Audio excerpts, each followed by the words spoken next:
But Fred, I was going to start with you asking a question. You know, you guys are very complex. You're dealing with a lot of different managers. How do you differentiate, and what do you guys do when you're looking at managers from an investment thesis perspective, and then also because these managers are so complex and how they operate, their governance is quite complex. What do you do and how do you look at it from their ability to execute their operations and their governance, and how do those two things play out within Grosvenor? So that's a good question. We have a dual track process. So basically you have to get an investment approval, but you also have to get an operational approval. And none of the people sit on each of the sides, if that makes sense. So we have plenty of examples in the history of the firm, like Madoff is a good example. So, you know, it was rejected basically from an operational perspective.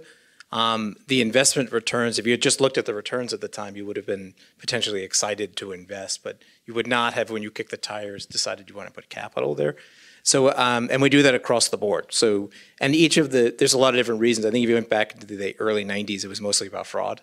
I mean, that's the major reason why this process kind of was created, was you would find when you do a really deep operational kind of due diligence dive that there are just frailties, you know, in the process and the systems and the reporting and otherwise that could be represented. And the hedge fund space is kind of replete with examples of these. It's obviously a space where, you know, if you could fabricate returns for a couple of years and amalgamate capital, you could, so to speak, pay it back. You could kind of go to the piggy bank and you just under-earn for a couple of years and you got fabulously wealthy through that process. So it was vulnerable to it. And then we extended that process to every other category of investment. So they're all different depending on where you are. Like private equity, the operational due diligence is very different than obviously for hedge funds, but they're each critically important in terms of being able to make the investments. And I think it's become essentially industry standard now. I would argue we maybe pioneered it probably, you know, back 40, 50 years ago, but it's kind of standard across the board now.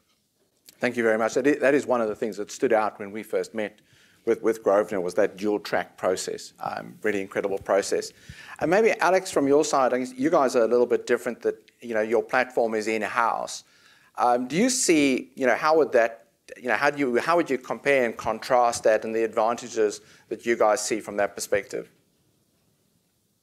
I think from an in-house perspective, and I also worked for a fund of fund before that, so I see the pros and cons of both sides. For us, it's really being able to underwrite our underlying risk takers, and firstly, in that they sit in the same building. We know that, you know, they're part of the firm. We know exactly what they're doing day in, day out, and we know how they're going to react to different market environments. So that's the first comfortable part of an in-house multi-strat. I think the other thing which is really valuable, and maybe there's an example to articulate that, is the fact that we're sitting on this, you know, a much bigger asset manager with this big research platform, and that we have the macro people and we have the micro people, the top down, the bottom up, all sharing ideas. And sometimes people start to hear concerns or ideas or risks that may be outside of their focus point. And so I'll give you an example. Last year, we got on quite quickly to some of the stress that was happening in the regional banks in the US back in Q1. If people remember back in March, and when some of the regional banks started to get under stress. And it was actually our financial long-short teams who are looking at the bottom up and looking at the banks who had picked this up quite early. And that's actually part of a lot of our multi-strat portfolios. And not only did they see that and took advantage of that, they started to share that view across the firm. And then the macro teams, who are looking very top down, they wanted to learn more about this, and could this become a bit more of a global issue?